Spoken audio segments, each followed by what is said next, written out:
어, 이제 오늘 포함해서 3번 이 대요리문답 강의가 남았는데요. 참 감사해요. 대요리문답을 가르치는 교회가 거의 드물죠. 요즘에는 소요리문답을 가르치는 교회들이 더러 있는데 대요리문답을 코로나 때 시작을 해서 이렇게 마칠 수 있게 된 게 굉장히 감사합니다. 마치고 나서 뭘 하느냐 할 게 너무 많아가지고 걱정입니다. 우리 교회 역사 속에 하나님께서 너무나 좋은 우리 믿음의 선배들을 통해서 남겨놓은 너무 좋은 정리된 문서들이 많아서 그것들을 하나하나 차곡차곡 배워갈 것입니다. 오늘 기도에 대해서 계속해서 배우는데 186문을 보죠. 하나님께서 우리의 기도의 의무에 대한 지침으로 주신 법칙이 무엇입니까? 오늘부터 이제 주기도문을 해설하고 끝나는데 주기도문처럼 익숙한 게 없잖아요. 근데 그 주기도문의 아주 기본적인 내용들을, 그렇지만 기본적이지만 깊은 내용들을 우리가 배우도록 하겠습니다. 같이 한번 186문의 답을 읽겠습니다. 하나님의 모든 말씀이 우리의 기도의 의무에 대한 지침으로 사용됩니다. 그러나 우리 구주 예수 그리스도께서 제자들에게 가르쳐 주신 기도의 형태, 곧 일반적으로 주기도문이라고 부르는 기도를 특별한 법칙으로 주셨습니다. 주기도문이라고 불리는 거죠. 그러니까 영어로도 주님의 기도예요. The Lord's Prayer, 주님의 기도인데 실제로 이거를 주기도문이라고 이름을 했으니까 그걸 뭐 지금 시비를 걸기는 그렇지만 주님은 이 기도를 안 하시죠. 너희들은 이렇게 기도하라고 우리에게 기도의 지침으로 주셨지만 주님은 이 기도를 안 하십니다. 왜냐하면 여기에는 죄를 용서해 달라는 기도도 있고요. 주님은 죄를 알지도 못하신 분인데 어떻게 이 기도를 하실 수 있겠습니까? 그래서 주님이 너희들은 이렇게 기도해 라고 말씀하시는 주님이 가르쳐 주신 기도입니다. 주님이 드리는 기도가 아니라 첫째로 우리의 기도의 의무에 대한 지침이라고만 하는데 이게 뭘 얘기하는 건가 하면 이 답을 다시 보시면 하나님의 모든 말씀이 우리의 기도의 의무에 대한 지침으로 사용됩니다 라고 말하죠. 그러면 우리가 말씀과 기도 그리고 성례가 하나님의 은혜의 수단인데, 하나님 우리에게 주신 은혜의 통상적 수단인데 이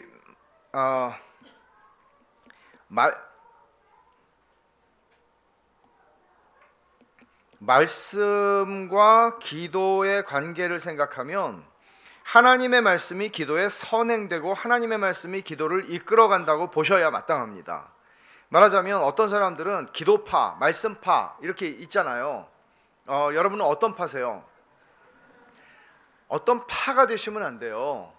기도파가 가지는 위험은 그 기도가 말씀에 근거하지 않을 때가 너무나 많아서 기도를 많이 하지만 왜곡되거나 이상한 형태의 신앙인이 되는 경우가 너무나 많습니다. 말씀파, 파가 되면 안 되는 것이, 말씀은 열심히 파고들고 그것을 알고 정통한데 하나님과의 관계와 소통과 교제가 없다면 그 사람은 이 말씀을 통해서 교만해질 뿐이지 변하지 않습니다. 이런 일들이 수없이 우리의 교회 생활에서 많이 일어나고 있고 우리도 그런 위험에 노출되어 있다고 봐야 정상적이죠. 그래서 여기서 말씀하는 거는 기도의 의무에 대한 지침으로 하나님이 주신 게 하나님의 모든 말씀이래요.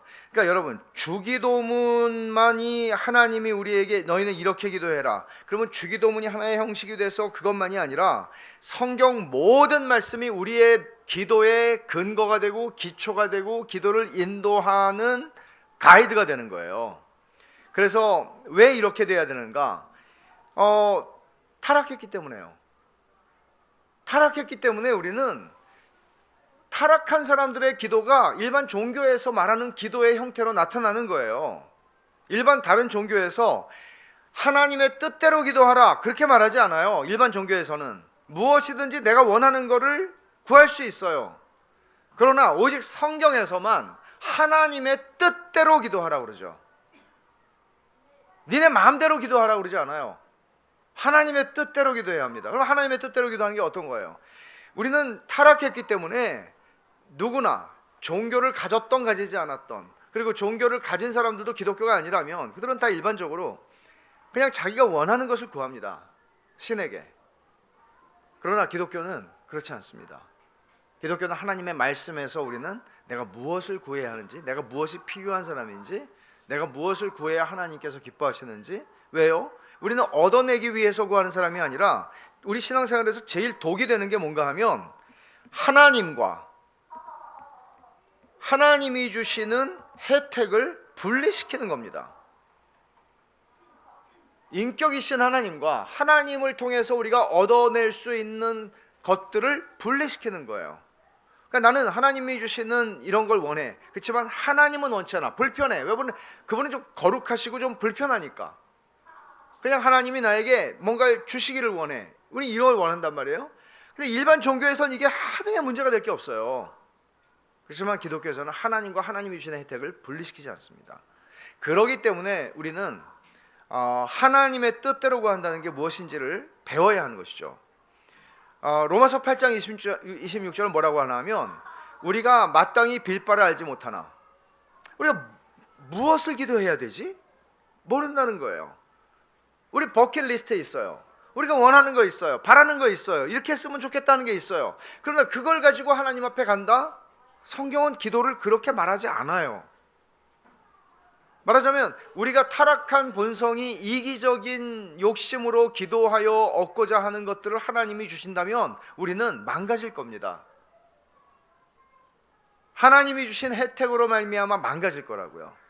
그래서 때로는 하나님께서 허락하지 않으시는 것들이 있습니다. 그래서 우리는 무엇을 구해야 할지 모르기 때문에 타락해서 말씀을 따라 기도해야 되고, 요한일서 5장 14절에서는 무엇이든지 하나님의 뜻대로 구하는 기도라고 말하는데 하나님의 뜻대로 구하는 기도는 대단히 중요하죠. 그리고 다니엘 9장 1절에 보면 다니엘이 예레미야서를 읽다가 깨달아요. 뭘 깨닫나 하면 다니엘은 지금 자기 유다 나라가 멸망하고 느부갓네살 치하에 바벨론으로 잡혀왔다가 지금 바벨론이 무너지고 지금 페르시아가 섰죠. 근데 성경을 읽다 보니 하나님이 우리가 포로 생활하는 게 70년으로 정해놨다는 것을 보게 돼요. 예레미야에서. 깜짝 놀라죠. 왜냐하면 시간이 됐거든요. 여러분 같으면 얼마나 놀라겠어요. 예를 들어서 일제 치하에 35년 6년 될 때 독립운동을 하고 독립운동에 미온적으로 동조하던 분들이 상당히 전향을 했어요. 40년이 넘어가면서 1940년이 넘어가면서. 왜냐하면 희망이 안 보이는 거죠. 이 나라가 독립될 희망이 없는 거죠. 그래서 그때 전향을 많이 하거든요. 근데 70년이라고요. 70년을 사는데 성경을 보니까 그냥 하나님이 70년 정해놓으셨다는 걸 안 거예요. 얼마나 가슴 떨리겠어요. 그래서 그때 이 말씀을 붙잡고 기도를 하거든요. 이게 뭘 얘기해 주냐면 하나님께서 왜 다니엘에게 그것을 깨닫게 하셨고 말씀을, 그리고 그것을 깨달았을 때 그럼 그냥 깨닫든 못 깨닫든 그냥 하나님이 70년 참으면 딱딱딱딱 당신의 뜻대로 기계적으로 이루시면 되는데 그게 다니엘이 깨닫고 기도하는 게 뭐가 중요해? 하나님에게는 중요하니까 하나님 그렇게 하시는 거죠. 그럼 여러분, 우리가 하나님의 뜻을 깨닫고 기도한다는 것은 굉장히 중요한 거예요. 그러니까 다니엘 같은 사람이 그 당시에 한 100명 됐냐? 제가 볼 때는 거의 없었습니다. 그러나 다니엘같이 하나님의 말씀을 깨닫고 그걸 가지고 하나님 앞에 나아간 사람도 있죠. 그럼 여러분, 성경에는 다니엘의 기도뿐만 아니라 성경에는 아브라함의 기도도 그렇고 욥의 기도도 그렇고 다윗의 기도는 말할 것도 없고 바울의 기도도 있고 소위 기도 느헤미야도 있고요. 기도문이 많습니다. 그럼 성경을 시편은 다 기도입니다. 그러면 그런 기도들을 읽으실 때 여러분들은 이 기도를 여러분들의 기도로 배우실 수 있습니다. 그래서 그런 책들이 굉장히 많아요. 예를 들어서 아더 핑크도 제가 대학교 때 읽은 책인데 그때 오래된 책이죠. 바울이 서신서를 쓰면서 내가 너희를 위하여 이렇게 기도하노라 하는 그 바울이 쓴 기도문들을 가지고 그 강해서를 쓴 게 있는데 얼마나 좋은 내용인지 몰라요.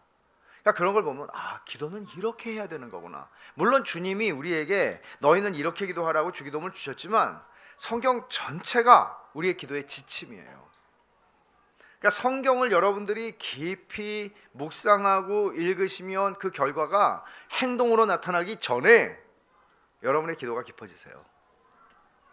그러니까 말씀의 기도가 이끌림을 받아야 한다는 얘기를 하는 거죠. 뿐만 아니라 기도의 주도권은 하나님께 있습니다. 기도는 여러분이 하는 거죠. 물론 내가 기도하죠. 내가 하나님께 말씀하죠. 근데 기도를 대화라고 우리는 배웠고 그것 맞아요. 대화라면 여러분이 예를 들어서 굉장히 높은 분을 만나서 얘기를 한다고 해도 주도권이 높은 분에게 있지 않겠습니까? 일반적으로 혼자서 막 떠들진 않잖아요. 우리의 이 대화의 주도권은 하나님이 갖고 계세요. 그렇기 때문에 우리는 닉슨 대통령이 이렇게 존경받지는 못하지만 중간에 이상하게 돼가지고, 근데 닉슨이 퀘이커의 후예예요. 할머니가 퀘이커였어요. 근데 어렸을 때 닉슨 자서전인가 보면 물어요. 저는 닉슨 자서전을 본 게 아니고 닉슨을 대통령으로 만든 킹메이커였던 찰스 콜슨이 쓴 자서전을 봤어요. 거기에 닉슨 얘기가 나와요. 근데 닉슨이 이제 어렸을 때 할머니가 기도하는 걸 보는 거예요. 그러면서 물어봐요. 할머니, 기도는 뭐예요? 그러니까 할머니가 한 대답이, 우리가 퀘이커가 아주 온전한 기독교라고 보진 않지만 할머니가 한 대답은 정말 명답이에요. 기도는, 손주한테 하는 말이죠. 기도는 하나님이 뭐라고 말씀하셨는지 가만히 듣는 거란다. 그렇게 얘기를 하는 거예요. 우리의 기도하고는 좀 다른 느낌이 있죠. 근데 이 부분이 강조가 될 필요가 있다는 거죠. 기도는 나 혼자 막 떠드는 게 아니고 내가 말하면서 하나님의 말씀을 듣는 거예요. 그렇게 기도를 배우셔야 마땅합니다. 기도의 주도권은 하나님께 있습니다. 그래서 그럼에도 불구하고 하나님은, 주님께서는 너희는 이렇게 기도하라, 기도를 좀 가르쳐 주세요 그러니까 너희는 이렇게 기도하라, 주님이 가르쳐 주시죠. 그리고 이게 주기도문이에요. 그러면 성경이 기도의 지침이 되는 세 가지 준거가 있는데, 첫째는 일반적인 성경의 가르침들을 통해서 우리는 그러니까 성경의 기도에 대한 얘기가 아니에요. 그냥 성경 예를 들어 신명기다. 그럼 신명기를 읽으면서도 그 일반적인 성경의 가르침을 통해서 내가 이렇게 기도해야 되겠구나 하는 걸 배우게 되고, 두 번째, 기도의 특정 주제에 관한 성경의 가르침, 기도에 대한 가르침들이 있어요. 성경에는 그 본문들을 통해서 기도를 이렇게 하라고 말씀하시는군 배웁니다. 세 번째, 주기도문입니다. 예수님이 너희 이렇게 기도해 라고 하신 거죠. 그럼 주기도문을 어떻게 사용해야 합니까?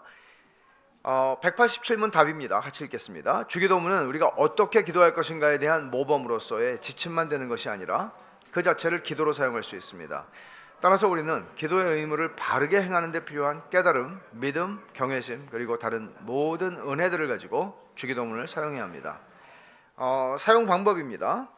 주기도문은 저는 어렸을 때 그렇게 생각했어요. 목사님이 안 계실 때 예배를 마치려면 주기도문을 하고 마쳐야 한다. 그러니까 축도를 대신하는 거죠. 목사님 없을 때. 근데 그 이상도 이하도 아니었어요.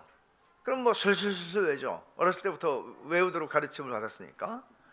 근데 사용 방법을 안 가르쳤던 거죠. 슬프게도. 주기도문 사용 방법. 첫째, 기도의 모범으로서의 지침과 기도 자체로. 그러니까 기도는 이렇게 하는 거야 라는 가이드라인이라고 볼 수 있어요. 근데 그 기도로 기도를 해도 돼요. 기도를 잘 못할 때는 그 기도로 기도를 해야 돼요. 비를 보시면 기도의 의무를 바르게 행하는 데 필요한 깨달음, 믿음, 경외심, 그리고 다른 모든 은혜들을 가지고 사용하여 기도하라고 그랬죠. 그러면 깨달음을 먼저 보세요. 무슨 깨달음을 얘기했어요? 하나님에 대한 깨달음이죠. 내가 기도해야 되는 대상이신 하나님께 대한 깨달음인데, 하나님에 대한 깨달음, 그리고 내가 기도하는 내용에 대해서 내가 인지하지 못한다면 그게 어떻게 기도가 될 수 있겠어요? 그래서 고린도전서 14장 15절에 보면 방언 기도에 대한 얘기를 잠깐 하는데, 너희가 영으로 기도하면 너희가 깨닫지 못하고 네가 기도를 하고 있지만 무슨 말을 구하고 있는지 네 스스로가 알지 못하면 열매를 맺을 수 없다, 그렇게 얘기해요. 그럼 내가 기도하는 내용을 내가 이해하는 거 중요하잖아요. 대화를 할 때에도 우리가 내가 무슨 말을 하는지 알아야 되잖아요. 중요하다는 거죠. 깨달음이라는 거 중요한 요소입니다. 그리고 경외심과 믿음인데, 조금 아까도 제가 강조했지만 선물을 주시는 분과 선물을 분리시키지 않는 태도는 바로 이 경외심과 믿음이에요. 여러분, 비나이다라고 하는 어떤 그 이교적인 기도들을 보면 그것의 중심에는 뭐가 있나 하면 정성 외에는 아무것도 없습니다. 그 기도를 결정하는 것은 정성입니다. 정성이 모자란다 그러지 않습니까? 무당들이 정성이 모자라는 거죠. 그러나 우리는 여기서 나오는 게 뭐예요? 지성이면 감천이다, 이런 말이 나오는 거 아니에요? 그러니까 정성이 하늘을 감동시키도록 가야 합니다. 그러나 성경은 기도를 그런 방식으로 가르치지 않습니다. 그래서 기도를 이상하게 여기는 사람들이, 교회 안에서도 그런 얘기를 여러분 들어보신 분 계실지 몰라요. 기도가 차야 된다. 차긴 뭐가 차요? 안 들어보셨어요? 그런 얘기? 하나님이 응답하시려면 기도가 차야 된다. 그러니까 미니멈 하나님은 40일 기도를 좋아하신다.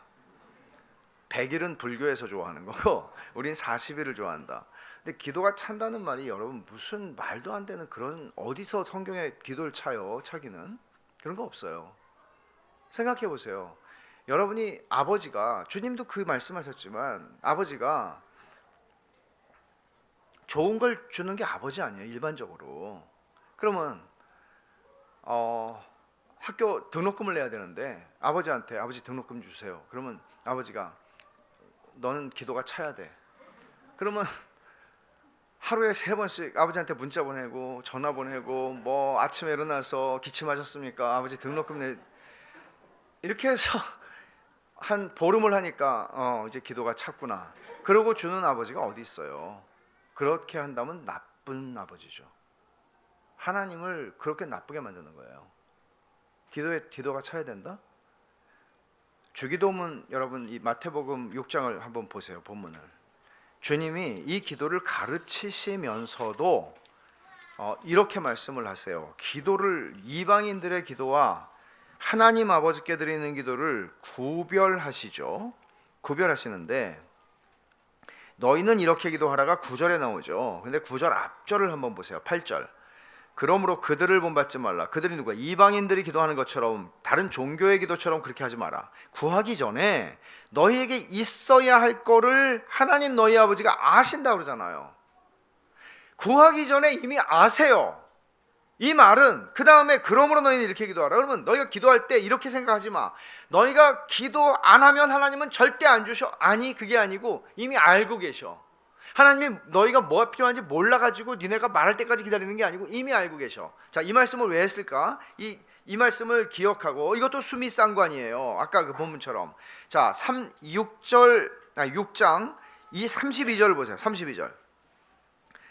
의식주의 문제를 가지고 이거 달라 저거 달라 기도하는 이방인들의 기도를 쭉 얘기한 다음에 이는 다 이방인들이 구하는 것이라 너희 하늘 아버지께서 이 모든 것이 너희에게 있어야 할 줄 아신다 그러죠. 그러면 우리는 하나님이 아시는 거예요. 앞에도 하시고 뒤에도 하시고. 그 전제, 그 신뢰를 가지고 아버지가 내가 미처 구하지 않아도 아셔. 그 전제를 가지고 기도하는 거예요. 이게 주님이 가르쳐주신 주기도문 기도라는 거예요. 그러니까 내가 구하지 않으면 하나님 모르셔. 그리고 구하는 것도 한 번이 아니고 막 중원 부원 뭐 수도 없이 해야 하나님이 간신히 하나를 들으셔. 하나님 그런 하나님이 아니다. 그거를 먼저 주님이 못 박으시고 8절과 32절에 못 박고 너희는 이렇게 기도해라고 말씀하셨다는 사실을 기억한다면 경외심과 믿음으로 기도하는 건 마땅하죠.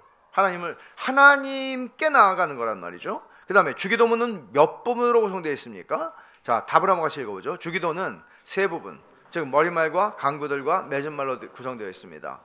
머릿말은 하늘에 계신 우리 아버지요. 간구는 청원인데 6가지 청원이 있습니다. 그리고 맺은 말이 있습니다. 나라와 권세와 영광이 아버지께 영원히 있사옵나이다. 자, 189문을 보죠. 주기도문의 머릿말이 우리에게 가르치는 것은 무엇입니까? 같이 봅니다. 주기도문의 머릿말인 하늘에 계신 우리 아버지여는 우리가 기도할 때 자애로운 하나님의 선하심과 경외심, 어린아이 같은 순진한 마음가짐, 거룩한 정서, 그리고 하나님의 주권적 권능과 장엄함과 은혜로운 낮아지심에 대한 마땅한 이해를 가지고 하나님께 가까이 나아갈 것을 가르칩니다. 또 다른 사람들과 함께 기도하고 다른 사람들을 위해 기도해야 한다는 것도 가르칩니다. 머릿말이에요.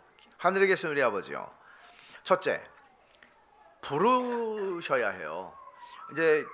되게 우리가 공적 기도를 하잖아요. 목회 기도도 있을 수 있고 또는 수요 기도에서 공적인 기도가 있는데요. 그럴 때 주님이 가르쳐 주신 기도에서 우리가 배워야 하는 원리들이 있어요. 자유롭게 기도를 하지만 불러야 돼요.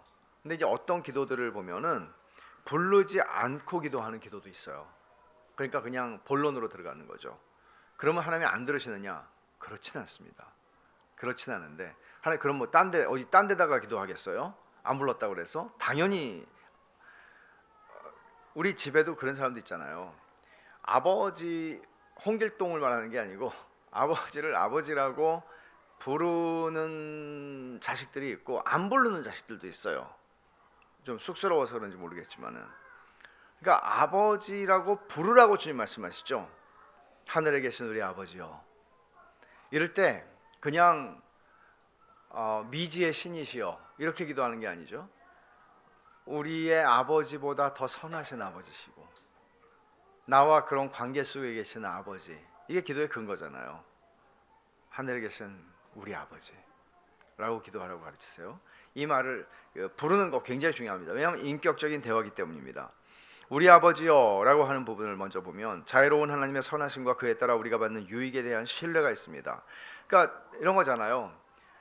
만약에 지상에서 하나님이 우리에게 아버지와 어머니들을 주셨다는 것은 하나님을 이해할 수 있는 하나의 희미한 거울을 주신 것과 같은데요.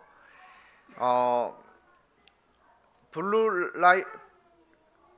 라이크 재즈인가 그런 책을 쓴 무슨 도널드 밀러라고 하는 작가는 하나님을 아버지라고 부른 거는 하나님의 판단 미스라고 얘기를 해요. 그러니까 마케팅 실수라고. 하나님 어머니라고 그랬으면 우리가 더 좋아했을 건데 자기 아버지는 알코올릭으로 엄마가 자기를 낳을 때는 엄마를 버렸었다고. 그래서 자기는 아버지 그러면 열이 받친다고. 그래서 하나님을 아버지로 부르기 매우 힘들었었노라고. 하나님 어머니라 했으면 되게 좋아했을 건데 처음부터.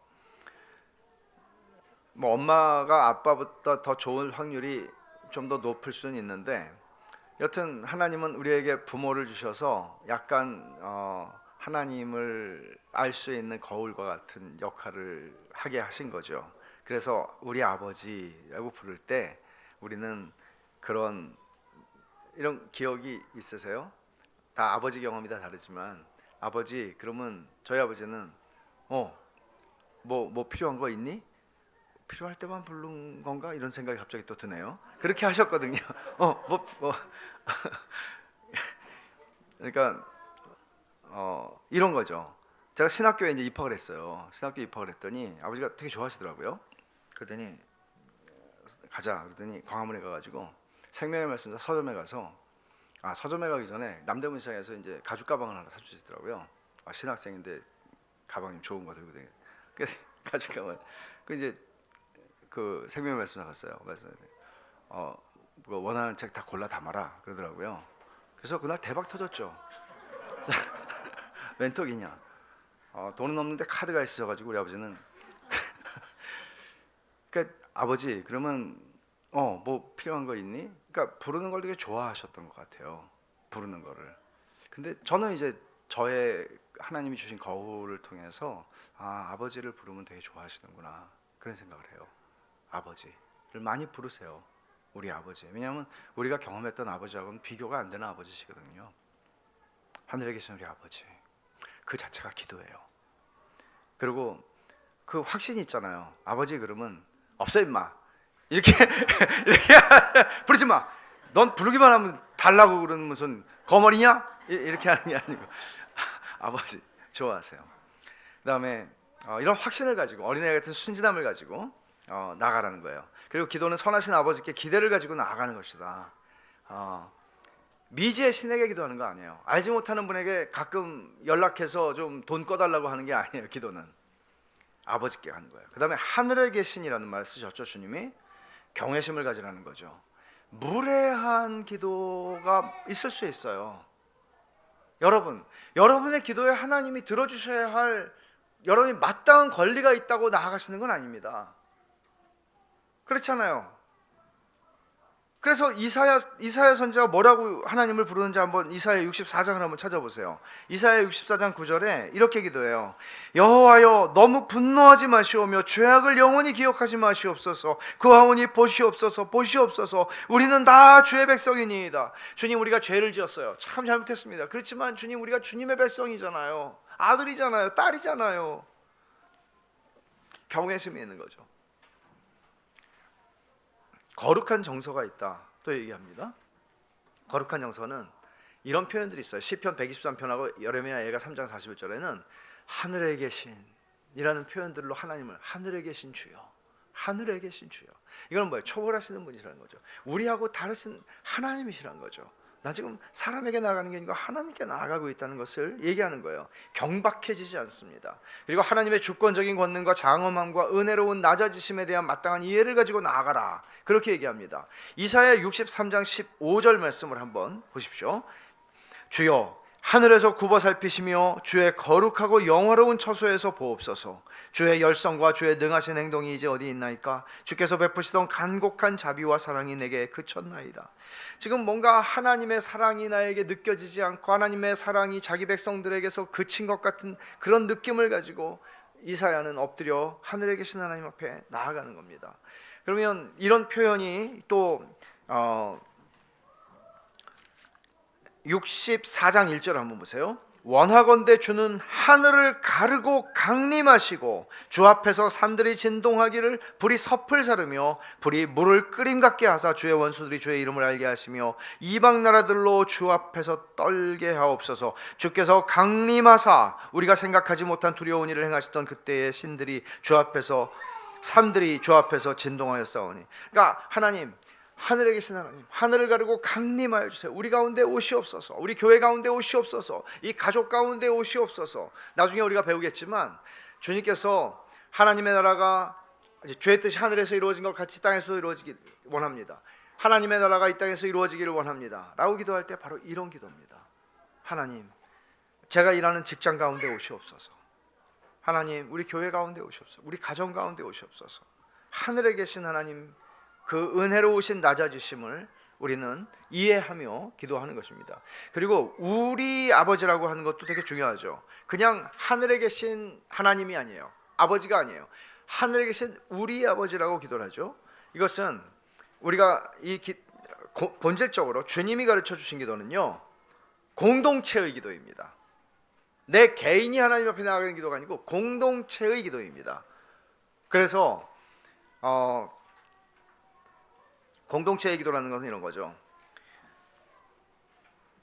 제가 지난 시간에도 그 말씀을 드렸지만 다툼이 있을 수 있어요. 한 집안에서 또는 한 교회 안에서도 다툼이 있을 수 있어요. 그럴 때 우리 아버지여라고 하나님 앞에 나아가려면, 우리 아버지는 지금 내가 다툰 그 형제들도 아버지라면, 그러면 우리는 다툼 속에서 하나님께 기도할 수는 없잖아요. 다툼 속에서. 가정 예배를 드릴 때 부부싸움을 하면 가정 예배를 드리기가 되게 어렵잖아요. 그래도 저 왼수가 돌아오고 회개하기를 위해서 애들을 데리고 내가 혼자 가정 예배를 하리라, 이렇게 하기는 어렵잖아요. 애들도 싸우는 상태에서 가정 예배를 하기 어렵잖아요. 우리 아버지여라고 부르기 때문이에요. 그래서 우리는 다른 사람들과 함께 기도하고 같이 기도하는 겁니다. 그리고 다른 사람들을 위해서 기도하는 것, 대단히 중요한 것이죠. 교훈과 적용입니다. 누가 기도하는가? 기도와 거듭남. 제가 왜 이 말을 썼나 하면, 우리 아버지여라고 기도하려면 하나님의 아들이거나 딸이어야 하잖아요. 그럼 거듭난 하나님의 자녀들이 기도하는 것이죠. 하나님께 거기 누구 계십니까? 혹시 누구 계시나요? 이렇게 기도하지 않습니다. 하늘에 계신 우리 아버지여라고 기도합니다. 그것은 아버지와 자녀들 사이의 대화라는 것을 분명히 말합니다. 그래서 이방인의 기도와 마태복음 6장의 이 본문 전체가 이방인의 기도와 하나님의 자녀들의 기도를 구분하는 거예요. 이방인들은 뭐 이거 달라 저거 달라 그래도 줄 것 같지가 않으니까 중언 부언할 수밖에 없어요. 확신이 없으니까. 근데 우리는 내가 미처 기도하지 못한 것조차 하나님이 알고 계시기 때문에 공급하여 주신다. 때로는 이런 것도 여러분 신앙생활하면서 경험하시죠. 야, 진짜 하나님은 어떻게 이렇게 그냥 기도를 이제부터 해야지 생각하고, 난 정말 이게 필요하구나 했는데 하나님이 기도 시작도 안 했는데 주셔요. 그런 일들이 얼마나 많아요. 얼마나 많냐 그러면 여러분들이 또 저를 이상하게 보시면 안 되니까 때때로 있어요. 그럼 정말 하나님 그렇구나. 우리가 무엇을 필요로 하는지 그냥 아시는구나. 그걸 생각하지 않을 수 없죠. 그래서 우리의 기도를 돌아보면, 첫째, 여러분이 기도하실 때 아버지를 많이 부르세요. 주님이 하늘에 계신 우리 아버지여라고 부르라고 하신 것을 생각해 보면 하나님은 우리가 부르는 것을 좋아하신다. 부르세요. 근데 너무 이렇게 신학교 다닐 때 화가 한 분이 신학교에 같이 입학을 했어요. 저보다 10살 정확히 많으신 분인데, 프랑스에서 이제 화가로 활동하시다가 교통사고가 나서 죽었어야 하는데 안 다치고 살아가지고 은혜를 콱 받고 신학교로 오셨어요. 근데 이분은 보고 싶네요. 지금 어디 계신지 모르겠어요. 선교사로 나가셨다고 들었는데 이제 여자분이신데 이분은 뭐 그냥 걸핏 발을 헛디뎌도 아버지. 그래서 제가 되게 핀잔을 줬거든요. 그때 제가 새파랄 때 20대 초에 아니 하나님의 이름을 함부로 그렇게 부르지 말라고 무슨 그렇게 하지 말라고. 근데 돌아보면 참 잘못한 것 같아요. 너무 또 그렇게 하는 것도 그렇지만 아버지를 많이 부르시는 게 좋죠. 때때로 여러분 우리가 막막할 때도 기도를 이어갈 수 없을 때도 되게 많잖아요. 그럴 때 아버지 우리는 부를 아버지가 있다는 건 대단한 거 아닙니까? 저희 아버지 돌아가신 게 참 섭섭한데 일찍 아버지가 있었으면 제가 좀 힘이 났을 것 같은데 아버지가 계시다는 거. 우리에게는 아버지가 있어요. 영원하신 아버지가 계세요. 무엇을 구할지 알고 생각하고 구하는 것 중요해요. 빌바를 알지 못하기 때문에 성령께서 우리의 연약함을 인하여 기도를 도우신다고 그랬잖아요. 그렇기 때문에 오늘 이 배운 말씀은 성경에 근거해야 된다고 말하는 거예요. 성경에 근거해야 된다고. 성경을 통해서 기도를 배우는 거예요. 마음대로 기도하는 게 아니고 생각하고 깨달으면서 내가 지금 무슨 말을 하고 있는지 알지도 못하고 기도하면 안 되잖아요. 그래서 때로는 기도한 내용을 간략하게 적어 놓을 수도 있어요. 간략하게. 그 다음에 마땅한 태도를 가지고 구하는가. 여기서 경외심 또는 하늘에 계신 하나님이라는 표현 또는 하늘에 계신 하나님께서 낮아지시는 은혜로운 그 모습, 이런 하나님에 대한 그런 마땅한 태도들을 가지고 기도하는 것입니다. 그래서 제가 우리의 막 이렇게 있다가 기도의 모드로 들어갈 때는 잠깐의 호흡이 필요하다고 생각을 해요. 잠깐의 호흡 생각하는 거죠. 우리가 함께 막 대화하다가 기도할 때 잠깐의 호흡, 그게 뭐 5초라고 얘기하진 않겠어요. 그러나 잠깐의 호흡을 가지고 우리 하나님 앞에 나갑니다. 그래서 이렇게 이제 기도를 배우시게 되면은 바른 기도는 열매를 맺어요. 그 열매는 내가 기도한 것을 얻는다 보다 더 중요한 열매가 있어요. 그거는 기도하는 사람이 변해요. 어떻게 변해요? 그가 사귄 하나님처럼 변해요. 그러니까 기도는 얼마나 중요한 은혜의 수단인지 몰라요. 근데 제가 오늘 이 본문에서 그냥 하나 언뜻 생각나는 게 있어요. 우리 기도의 습관 가운데 이거는 그냥 사족인데요. 당신이라는 표현은 사실 번역된 표현이거든요. 그러니까 이런 거죠. 주님, 당신께서 저희들에게 베푸신 은혜에 대해서 감사합니다.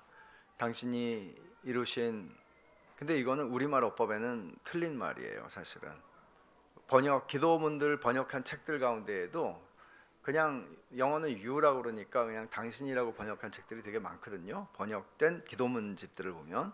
근데 사실은 당신이라고 하는 거는 2인칭으로 우리가 쓸 때는 경어가 아니잖아요. 3인칭으로 쓸 때는 극존칭이 되는데, 그래서 저는 이렇게 기도하기를 권해요. 우리의 기도의 언어 습관 속에서 당신께서 이렇게 하지 않고 당신의 나라가 임하기를, 당신의 뜻이 이루어지기를이 아니라 주님의 뜻이 이루어지기를. 우리말로 번역한다면 주님이라고 하는 게 마땅하거든요. 그렇게 불렀으니까 호칭으로. 그래서 이거는 그냥 사족으로 하나 더 말씀을 드리는 거고, 그래서 오늘은 주기도의 기본에 대해서 그리고 머릿말에 대해서 배웠는데, 이제 청원과 이제 남은 2시간에 청원과 마무리까지 아주 심플하게 주기도문을 배우면서 우리의 기도가, 또 기도에 숨겨진 삶을 여러분들이 좀 천천히 읽어가시면서 유익을 누리셨으면 좋겠습니다. 기도하겠습니다.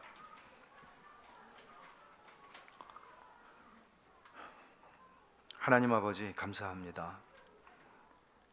저희들을 고아와 같이 버려두지 않으시겠다고 말씀하셨을 뿐만 아니라 너희는 이렇게 기도하라. 하늘에 계신 우리 아버지요, 참 아버지라고 부를 수 있도록 저희들에게 그렇게 하라고 말씀해 주셔서 너무나 감사합니다.